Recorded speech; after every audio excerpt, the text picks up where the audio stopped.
Welcome to the Undiscovered Gems podcast, hosted by NBA legend and business powerhouse Charles D. Smith, highlighting today's best and brightest business minds. Hello, and welcome back to Undiscovered Gems. My name is Charles D. Smith. I'm the host, and today we have the Profession of the Year is what she is called. Her name is Margaret Enloe. Margaret has served over 30 years practicing law. She was a partner at PricewaterhouseCoopers, and now today she is a professional certified coach. Now, what does that mean, a professional certified coach? I played in NBA. I've had many coaches that I played under. And what that means is that there's someone like Margaret that can guide you in ways to upgrade your life, your game, your career, and everything that anybody wants to do to get ahead. Margaret can help you. And that's a big amount for me to say, but we're going to get into that Undiscovered Gems and find out what that is all about. Margaret, how are you today? Charles, I'm doing well. It's Tuesday after Labor Day, so we had a nice long weekend, and yeah, it's a pleasure to meet you.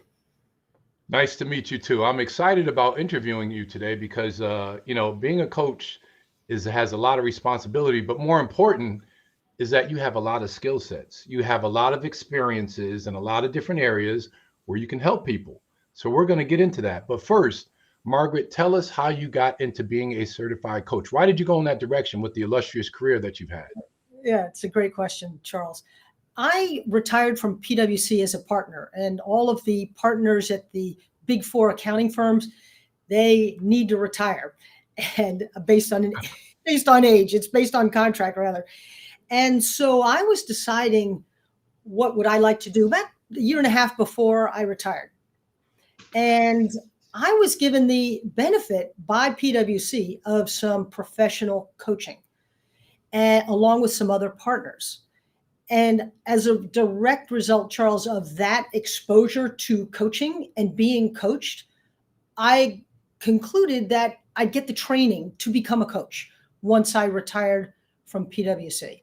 And I went through that training. I still had an open mindset about whether I would really continue to be a coach, but I found that the training was wonderful. It was at the Hudson Institute in Santa Barbara. I met a lot of great people that came from different professions.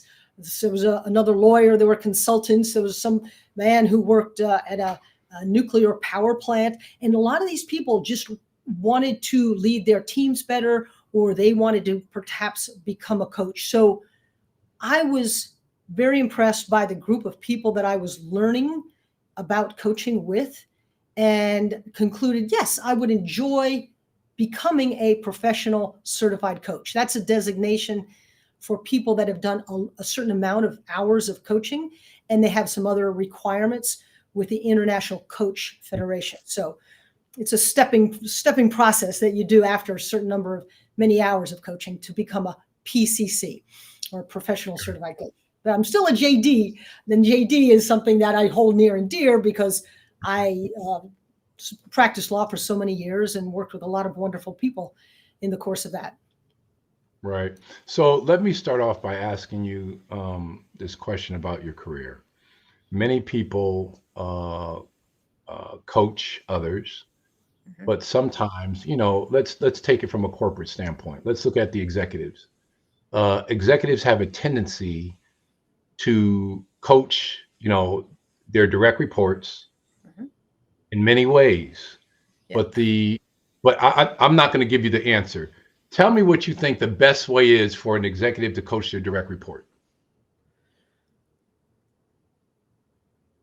I would say they need to have a real interest in the direct report advancing, learning something from their coaching. They have to go in with a very positive mindset about this person they want to coach, as opposed to, they're not doing anything right. I got to go spend time with them, make sure they don't mess up next time. See, right. There's a big difference. And so going in with that attitude, and then it's also asking questions. As a good coach, you are meant to ask good questions. And so the executive should be able and hopefully will ask good questions, as opposed to going into the conversation saying they know what the problem is, they know what the direct report needs to do. Let me tell them how to do things better.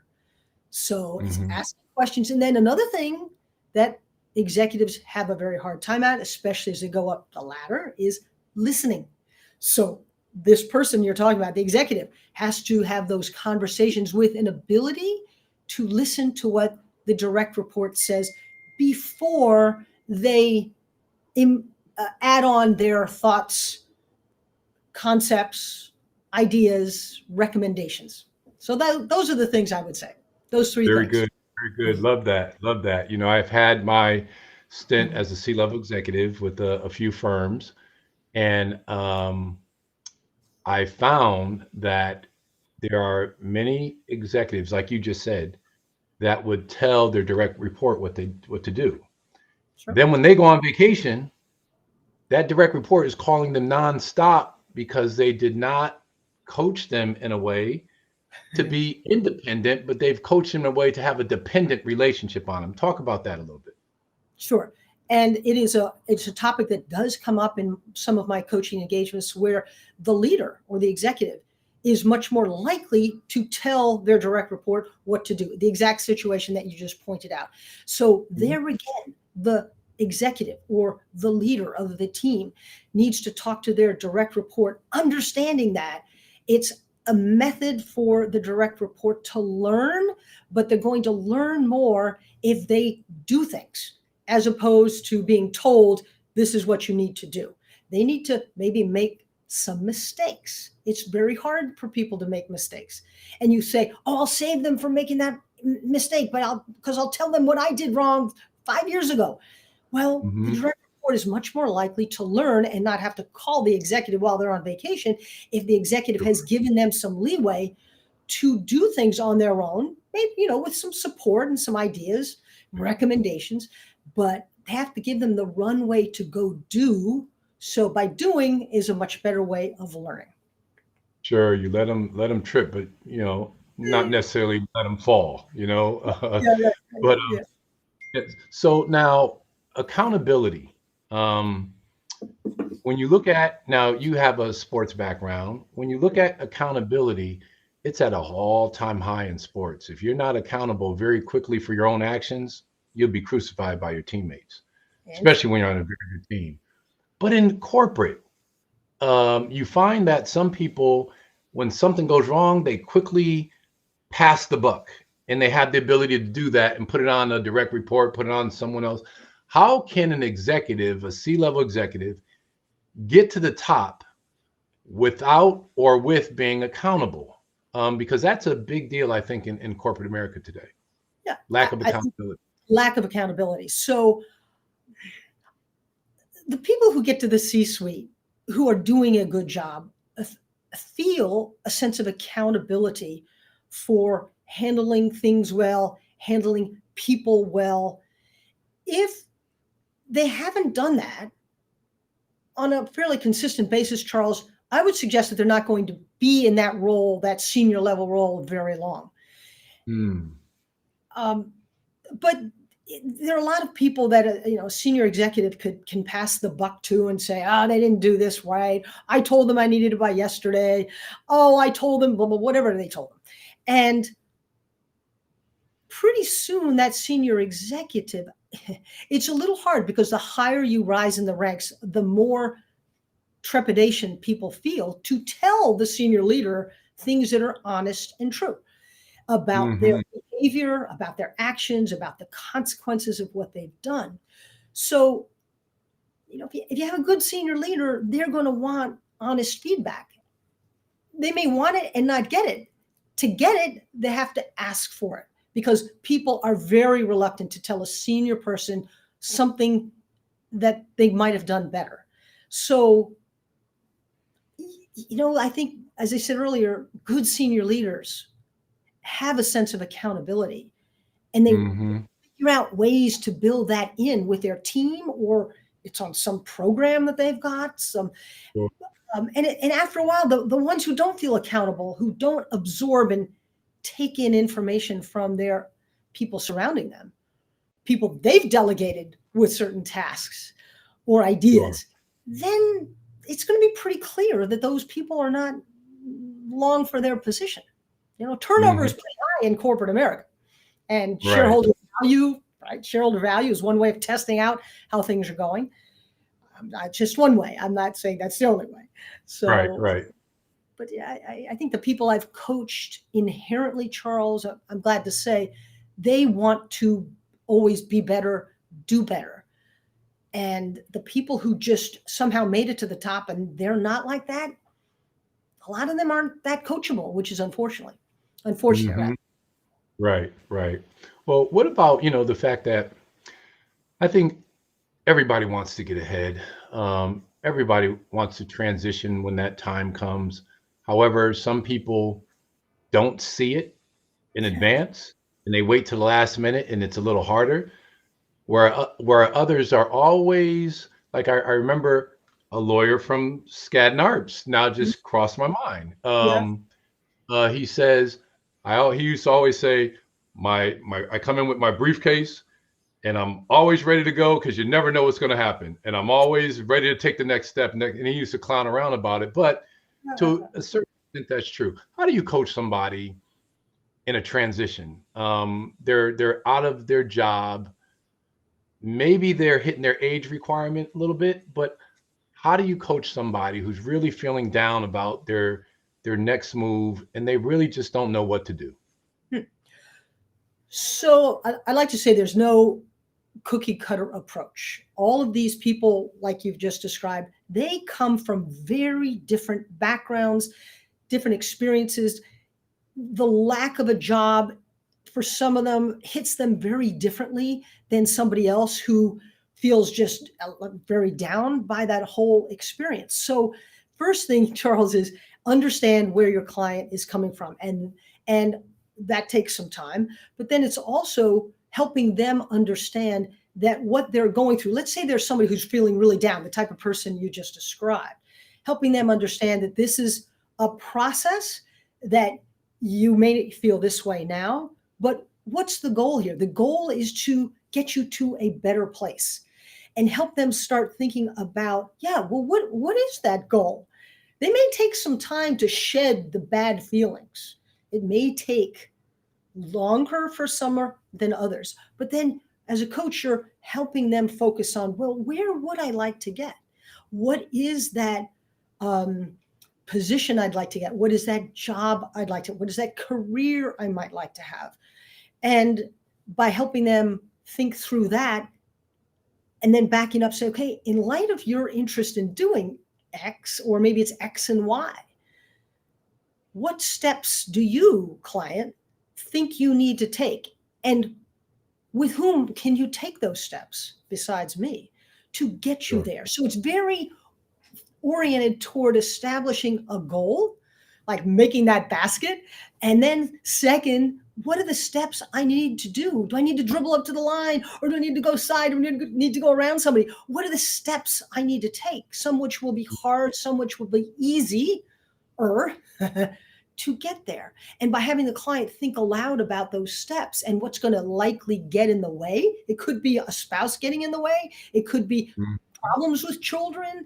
It could be, I've tried this before and it didn't work. I'm not so clear on what my goal is.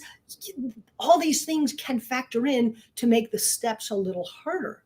So certainly clients that come with a lot of clarity about what they want to do, it makes it easier to get there. I, as a coach, have to take the client where they are. And some of them are feeling kind of emotionally charged, and others much less so. And so hopefully that answers your question. You got to take a client where they are, right? Yeah. Yes. And let's talk about the skill sets of some people that you may have coached in the past. Let's take the individual that you've moved into being a professional certified coach. But we talked about your background at the very beginning. You have an illustrious background. So what about the individual who's stuck and they don't even understand the skill sets that they have that are transferable to go into another field based on the way they think? based on their understanding of subject matter and they're stuck? How do you coach them through that?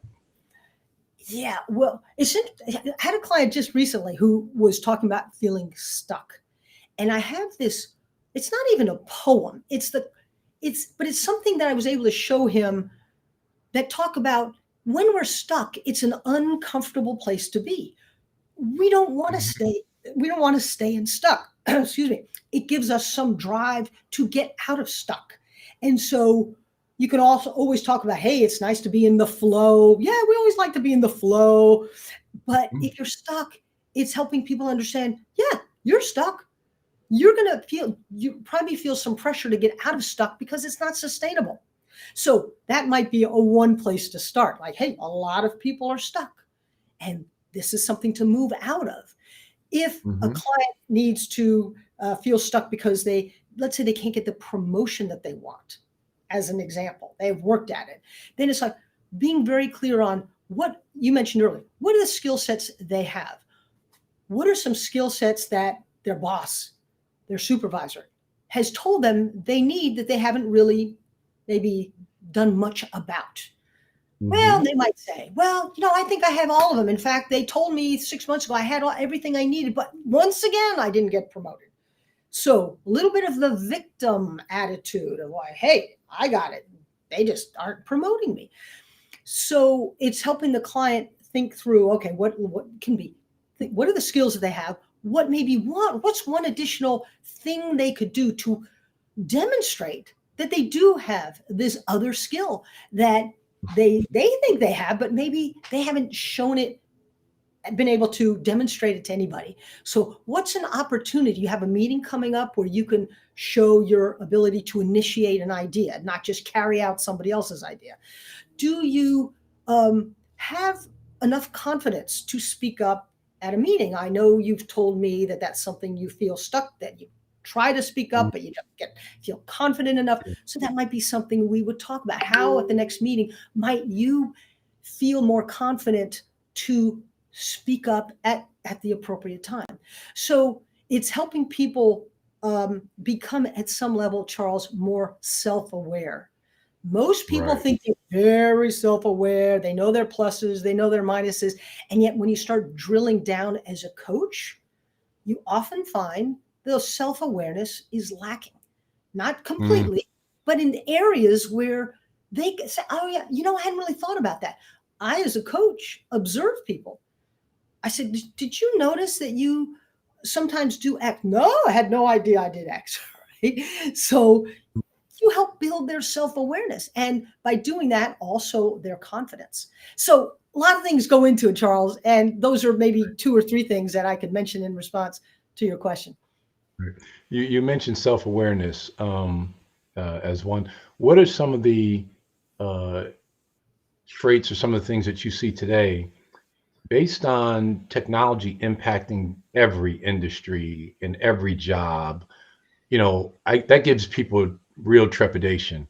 What do you see today as something that people should look out for when you've come across some coaching that you're starting to see that might be synergistic thing, a pattern that's taking place out there? Is there anything like that that you see? The, sh- the short answer is yes, but it hasn't been something, Charles, AI that's where I've seen this and I've seen that happen, and therefore I do something different. But I do think you're right in mentioning, not right in mentioning it, but people do feel some trepidation about what's AI going to do that I'm doing now. And nobody has come to me and said, oh, I'm really nervous about AI taking over my job. You might be Right. nervous in certain industries, but not so much the senior people and professionals that I work with. They Mm-hmm. they know they have a skill set that, hey, maybe in 5, 10, 15, 20 years might at some level be duplicated, but they know it's their brain, their thinking power, which and analysis and getting out of tough situations and having difficult conversations. These are things that robots haven't, AI hasn't quite caught up with. So Mm. I can see a store clerk, for example. I haven't coached any store clerks being concerned that the robot is going to start delivering the the whatever in aisle X to the customer. And what am I supposed to do now? But the lawyer, I coach a lot of lawyers, and I haven't felt that. I coach other professionals too, but I personally haven't felt that yet. Right. So Margaret, what makes you, what are your differentiating factors? What makes you different from other coaches in the field that you're working in? What makes you great? What makes me great? I love that question. One thing that I think is a differentiator, Charles, is that I did practice law, as you mentioned, over 30 years. And there are a lot of coaches who don't enjoy the practice of law. And they say, oh, I like working with people. And many of them are becoming coaches. And I actually love the practice of law. I enjoyed all of it. I was associate at Skadden Arps. That was heavy duty, working as associate, late hours, but I still have really good relationships with people I worked with then. At PwC, I was working in an environment where there were a lot of senior women doing senior roles. I liked the responsibilities I had. I interacted with a lot of attorneys at different law firms around the country, some even abroad. So I bring over 30 years of practice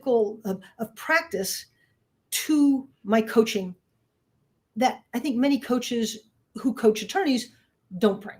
So that's one thing. The other, which is a little different, Charles, but I know you played basketball and you probably still enjoy it in many different respects. I like to play sports, and a lot of coaching is helping people take action. And sports is all about taking action.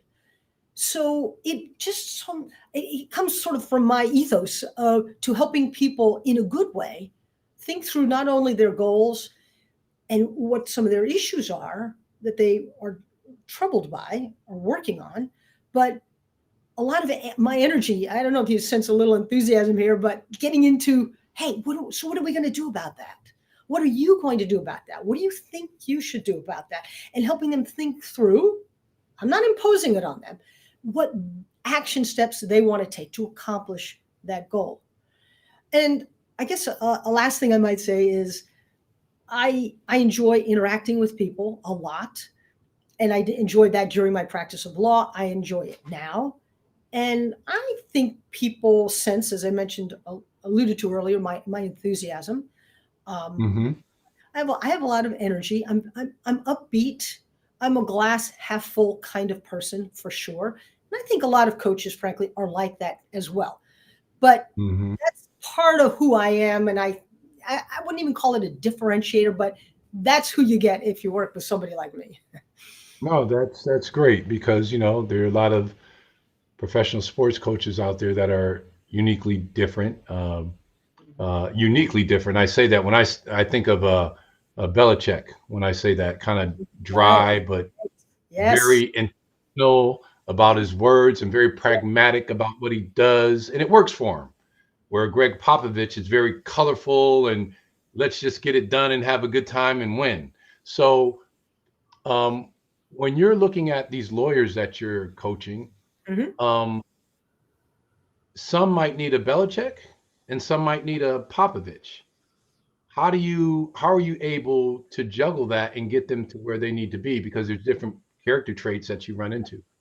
No, it's a great question. And as a coach, whether you're coaching like on the football team or basketball court, you must understand where the client is coming from, what makes them tick, what they enjoy, what kind of personality they have. I'm not trying to dissect personalities, but you sense people that are more introverted, for example, people that are extroverted, and you as a coach, you need to be able to flow with that and go with that. And I've had people that are really quite introverted, and I can't come, wow, great, this is good. What do you think? Great, let's run. No, that would not work for them so well. So I'd like to think, even though that's my personality, that I can adapt like a Bella. Yeah, different coaches, different clients, that I adapt well to the client. I will say that if a client is just consistently down in the dumps, depressed, then I might say, I'm not sure I'm the right coach for you. Or on a few clients, have you ever considered therapy? Mm. Interestingly, many of my clients have had therapy. So, sometimes they're doing therapy when they're talking to me, and other times they've had it and now they want to work with a coach for good reasons. So anyway, I'd like to think I do adapt, and yes, there are different coaches for different situations. Right. Let's talk about some character traits you mentioned. What about resiliency? You know, I think the best clients might be the clients that you coach that are resilient. That's just my thoughts, maybe not. But what are some of the character traits you see that attach to your coaching style and you can easily move them because they have certain traits that work with your style? It, resilience is a huge benefit. If you're naturally resilient, it's just so helpful. Think of the people coming out of the pandemic. How many articles were written on how to Mhm. be resilient, and for good reason. With clients, if I feel they're not, let's say, more naturally resilient, and it's not something I know right off the bat, we talked about situations that they've bounced back from, and we talk about how did that work for them? Why was it easier in that situation, perhaps, than the situation you're in right now? What are the things I always ask a client? What are the things that give you energy, that you enjoy doing, that give you put a smile on your face? These are things that, depending on how they answer that question, allow me to say, oh, so you like going to the movies, or you just like to sit down and read a book. What is it you like about, what kind of books do you like to read? What is it about that particular book that you enjoyed so much? So you pick up on some things that you hear them say, oh, so that's what gives you a little energy, a little glow. Right. And you use that as a coach to help them tap into it when maybe it's a little, they're feeling down about taking the next step to get hired somewhere, or to make impress their supervisor. That you need to figure out, with their help, what makes Hmm. them feel a little more energy, a little more happy, a little more enthusiastic, and help them tap into that more often. Yeah, I just kind of looked at the time and realized how quickly this interview went, but I got to steal one more question in. Hey, Life goal. How do you coach somebody in their life goals and try to answer that as quickly as you can? I'm sorry. it's okay. If somebody has a life goal, then it's understanding that goal. How long have they been thinking about that goal? What's gotten in the way so far of their reaching that goal? Is it a Hmm. goal, a life goal, 5 years out, 10 years out, 2 months out? So again, depending on where they are, Charles, that's where I pick up the thread and ask more, hopefully very good questions, so that they can feel, yeah, that's my life goal. I want to get there. Hmm. So People's we're life. about to wrap it. Yeah. Sorry, we're about to wrap it up. So I would like, based on our conversation, Margaret, I mean, we covered a few subject matters, and this is a conversation I think I could have gone on all day talking about this stuff because coaching and leadership is so important, and people are always trying to better themselves in any job or work they have in their lives. What do you want to impress on the audience today based on coaching in an area where I think everybody can use coaching, but from your perspective, what would you tell people about coaching? One is, there are a lot of coaches out there because it's an unlicensed profession. So I'd say, if you're interested in getting some coaching, that you want to make sure the coach has some background, some experience, some training, and that they're a good coach. Um, but in terms of just thinking through, you can try coaching for, let's say, 5 meetings with a coach. I've even had productive sessions one time with a client. They had a specific problem. They thought a coach would help them. They came to me and we got it done in one session. So Good. I don't want anybody thinking, oh, coaching, it's going to last a long time. How long does it last? It can last a very short period of time. And most of my engagements are 6 to 9 months, but I have quite a few that are 3 months. So it's not, you don't have to bite off any more than you're ready for. And yes, the more specific that you come to a coach with the issue you're trying to address and why you've had some trouble with it, the faster you're going to get that resolved. Having said that, there are people that come to me and they're like, I don't know what to do. And that's okay too. You see, so it's got a wide breadth of possibilities and problems that I, as a coach, can help people solve. And it can be a short engagement or a longer engagement. And my first conversations are always free of charge. I can easily be found, Charles, on LinkedIn. I know there's my website, but Margaret Enloe on LinkedIn is a good place to find me too. Great. Margaret, True Professional of the Year, thank you for sharing your undiscovered gems with us on the show today. Such a great interview, honored to interview, and your information has been immense. Thank you for joining the show. Thank you for interviewing me, Charles. Nice meeting you. Nice meeting you as well. Thank you. Bye. We hope you enjoyed this episode of Undiscovered Gems with our host, Charles D. Smith, highlighting today's best and brightest business minds. Brought to you by Pods Entertainment Group.